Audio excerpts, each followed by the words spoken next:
5, 4, 3, 2, 1, open the door. Assalamualaikum warahmatullahi wabarakatuh. Selamat pagi, siang, sore, malam.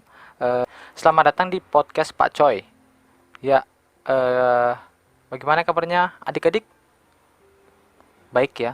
Kalau dulu kita berbicara mengenai kabar atau ada orang yang bertanya gitu ya, bertanya tentang kabar, gimana Pak kabarnya? Pasti kita akan menjawabnya, baik-baik aja Pak, sehat-sehat Pak. Nah, itu kadang dianggap sebagai sebuah pertanyaan yang basa-basi. Tapi ternyata di saat pandemi seperti ini, pertanyaan bagaimana kabarnya, sehat atau tidak itu adalah sebuah pertanyaan serius gitu ya. Karena di masa pandemi kesehatan itu adalah sesuatu yang sangat berharga.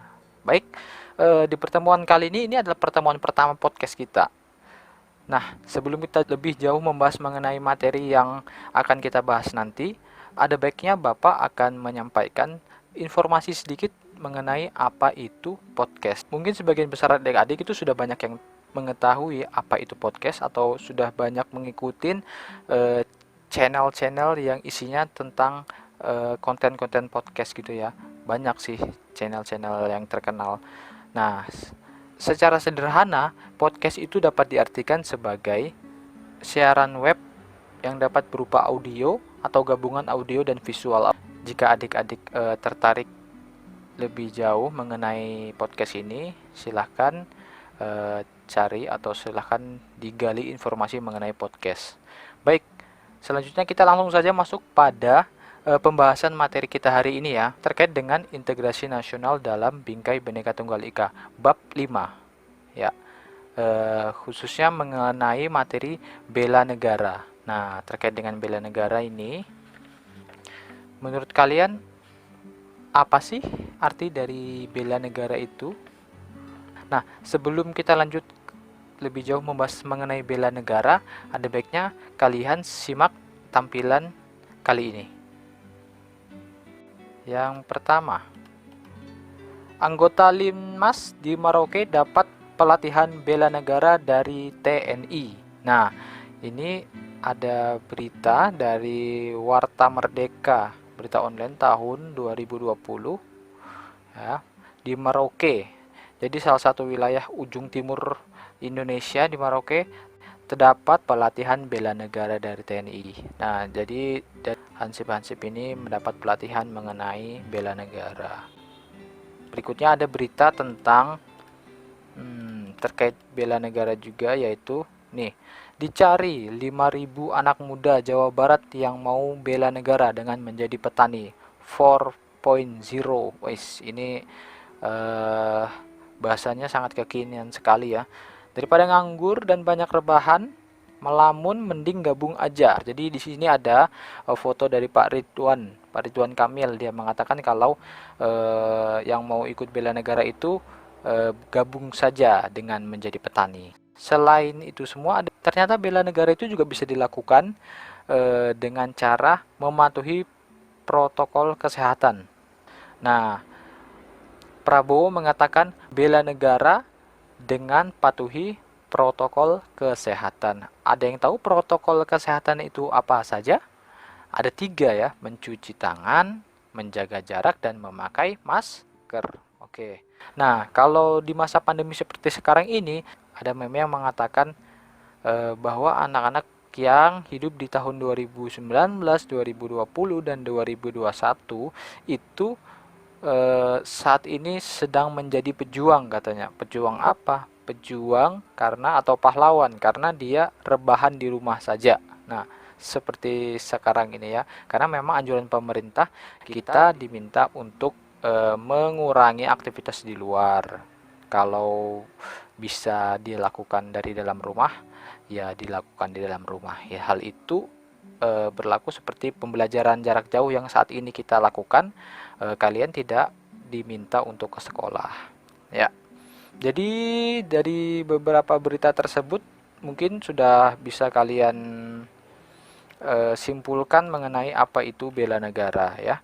Jika kita mengacu pada penjelasan Undang-Undang Republik Indonesia Nomor 3 Tahun 2002 Pasal 9 Ayat 1 mengatakan bahwa upaya bela negara adalah sikap dan perilaku warga negara yang dijiwai oleh kecintaannya kepada NKRI berdasarkan Pancasila dan Undang-Undang Dasar Republik Indonesia tahun 1945 dalam menjamin kelangsungan hidup bangsa dan negara. Jadi secara singkat bahwa bela negara itu adalah sikap cinta dan siap membela atau memberikan jiwa raganya bagi keutuhan bangsa dan negara. Nah, bentuknya apa saja? Nanti kita akan bahas lebih lanjut dan berbicara mengenai bela negara. Oke. Selain itu, kalau kita mendengar kata bela negara, berarti kan yang ada di pikiran kita atau yang ada di benak kita membela. Membela itu membela dari apa? Siapa yang dibela? Dibela karena apa gitu ya.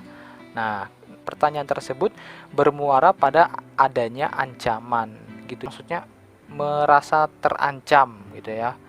Berbicara mengenai ancaman yang ada untuk negara itu banyak. Di antaranya dibagi menjadi dua, yaitu ancaman dengan menggunakan senjata atau satunya itu ancaman non bersenjata. Selain itu ada juga ancaman dari dalam negeri dan ancaman dari luar negeri. Nah, sebagai warga negara yang baik, sudah sepantasnya kita itu turut serta dalam bela negara dengan mewaspadai dan mengatasi berbagai macam ATHG. Apa itu ATHG? ATHG adalah A-nya ancaman, T-nya adalah tantangan, H hambatan, terakhir G yaitu gangguan. Jadi ATHG ini adalah ancaman, tantangan, hambatan, dan gangguan. Ancaman secara bahasa bisa diartikan usaha yang bersifat mengubah atau merombak kebijaksanaan yang dilakukan secara konsepsional melalui tindakan kriminal dan politis. Jadi itu ancaman. Nah, ancaman ini sendiri dibagi menjadi dua macam. Yang pertama, ancaman militer. Ancaman militer adalah ancaman yang menggunakan kekuatan militer, kekuatan bersenjata yang terorganisir, seperti terorisme, agresi militer, dan spionase. Spionase ini adalah tindakan memata-matai ya, dari dalam ataupun dari luar negeri. Kalau dari dalam negeri itu dia bersifat pemberontakan, adanya terorisme, pengrusakan lingkungan, dan pembakaran hutan. Pembakaran hutan itu juga dianggap sebagai ancaman yang sangat berbahaya bagi negara Indonesia. Seperti beberapa tahun yang lalu pernah terjadi di lingkungan tempat tinggal kita. Ya, adanya kebakaran hutan. Saya ingat itu sekitar tahun 2018 atau 2017, bahkan penerbangan pada saat itu pun dibatalkan. Nah, hal-hal seperti ini kan sudah bisa dikatakan merugikan kita sebagai masyarakat sendiri ya. Lalu yang kedua ada ancaman non militer. Nah, ancaman non militer ini juga menjadi sesuatu yang sangat sesuatu yang perlu kita waspadai gitu. Sama bahayanya seperti dengan ancaman militer. Bahkan ancaman non militer dianggap sebagai sebuah tindakan yang lambat laun itu dapat merusak nilai-nilai dari sebuah negara. Nah, ancaman non militer adalah ancaman yang tidak menggunakan senjata, tetapi jika dibiarkan akan membahayakan kedaulatan negara, keutuhan wilayah negara, dan keselamatan segenap bangsa. Misalnya apa? Misalnya satu, peredaran narkoba. Nah, kalian tahu bahayanya narkoba ini seperti apa? Bahayanya minum minuman keras, lunturnya budaya bangsa dan pola hidup, hedonisme, pergaulan bebas, dan merebaknya challenge yang tidak sesuai dengan budaya bangsa. Banyak kan seperti yang kita temui itu. Selain itu, penggunaan media sosial yang tidak tepat juga merupakan ancaman non militer. Pembahasan berikutnya yaitu mengenai tantangan. Tantangan dalam hal ini adalah hal atau usaha yang bertujuan untuk menggugah kemampuan. Nah, kemajemukan atau keberagaman suku di Indonesia itu merupakan tantangan kepada kita bangsa Indonesia untuk mampu menjaga dan memperkokoh nilai-nilai persatuan. Nah, berikutnya ada hambatan. Hambatan adalah usaha yang berasal dari dalam diri sendiri, yang bersifat atau bertujuan untuk melemahkan atau menghalangi secara tidak konsepsional. Contohnya adalah misalnya rasa malas dalam diri kita ya. Baik. Berikutnya ada gangguan. Gangguan adalah hal atau usaha yang berasal dari luar, yang bersifat umum atau bertujuan melemahkan atau menghalangi secara tidak konsepsional atau tidak terarah. Berikutnya kita akan membahas apa sih kira-kira yang menjadi landasan dasar hukum dari bela negara.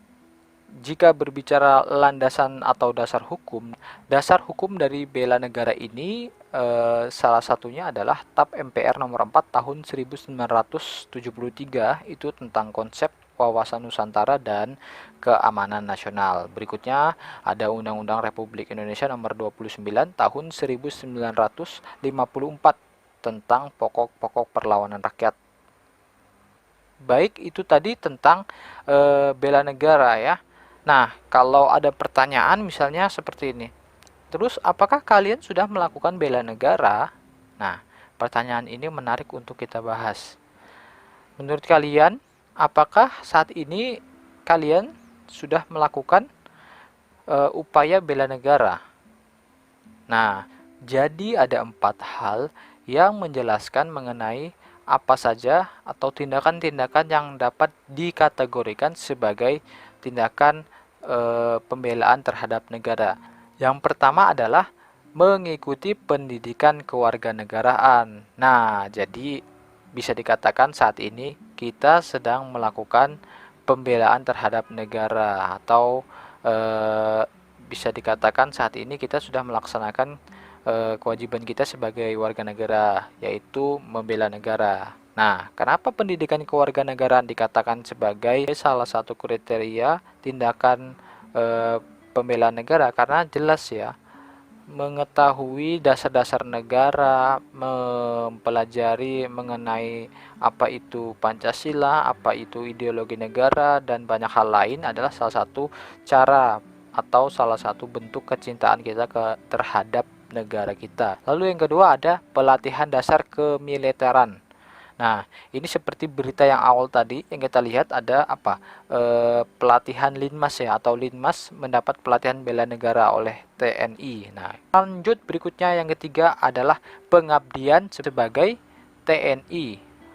Nah, jadi pengabdian sebagai TNI atau Tentara Nasional Indonesia ini sudah pasti merupakan tindakan bela negara, karena TNI dan Polri itu adalah alat negara yang digunakan negara untuk menjalankan fungsi-fungsi pertahanan dan keamanan seperti itu. Berikutnya yaitu yang terakhir, pengabdian sesuai profesi. Pengabdian sesuai profesi ini juga dikatakan sebagai tindakan bela negara ya. Demikianlah podcast pembelajaran kita pada kali ini. Banyak hal yang dapat kita pelajari ya. Semoga kalian bisa lebih mudah memahami materi yang kita bahas tadi. Jika kalian ingin mendengarkan ulang atau mendownload video ini, nanti akan saya upload ke akun YouTube sekolah.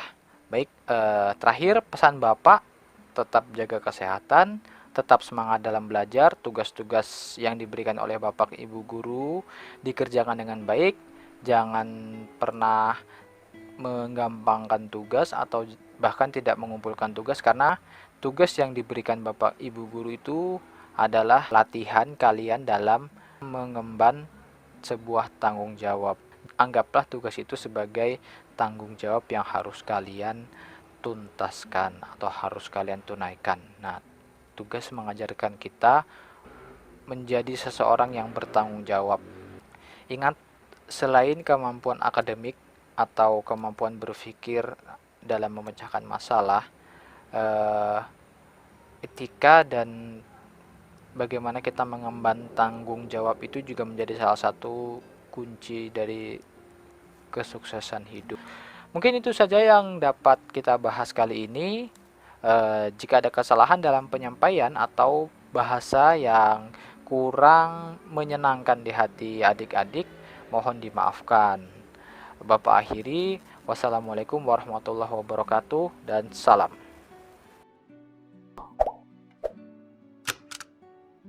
5, 4, 3, 2, 1, open the door.